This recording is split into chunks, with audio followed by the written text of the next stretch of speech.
তো দেখো আজকের অন্য ধরনের একটা ডিমের তরকারি করব। তো প্রথমে দেখো তেল গরম হয়ে গেছে, পুরো রান্নাটাই সর্ষের তেলে হবে।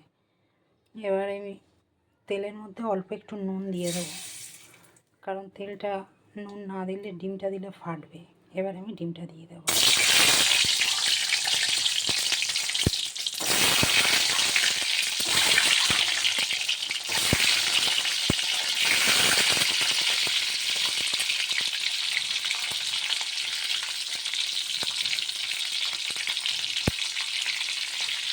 এবার আমি ভেজে নেবো ভালো করে।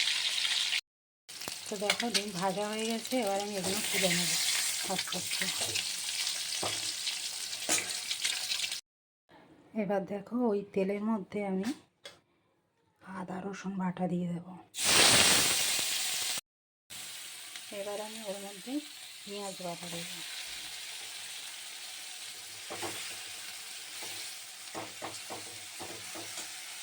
এবার আমি একে একে ওর মধ্যে টমেটো ক্যাপসিকাম দিয়ে দেবো,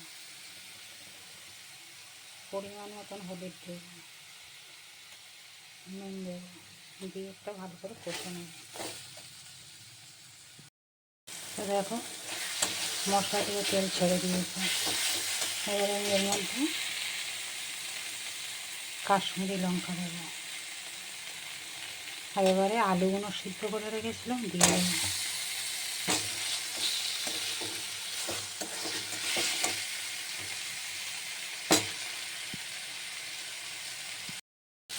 তো দেখো এখানে কষা হয়ে গেছে। আমি কিন্তু আর নুন টুন কিছু দেবো না, সব দেওয়া হয়ে গেছে পরিমাণ মতো। এবারে আমি এর মধ্যে দেবো দুধ, যেটা আমি আগে থেকেই ফুটিয়ে ঠান্ডা করে রেখেছিলাম।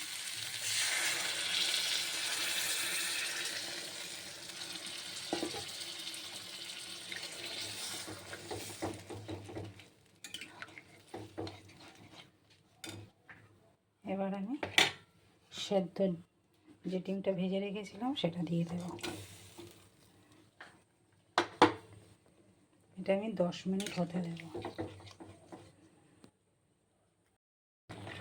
এবারে আমি ওপর থেকে কটা কাঁচা লঙ্কা দিয়ে দেব। 10 মিনিট হবে এটা। তো দেখো আমার হয়ে গেছে, কত সুন্দর কালার এসছে দেখো।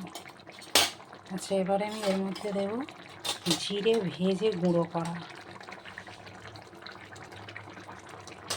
আর দিয়ে দেব গরম মশলা আর ঘি।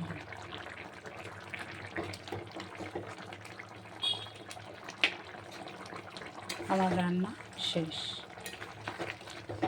তোমরা এটা এরকম করে খেয়ে দেখো, খুব ভালো লাগবে খেতে।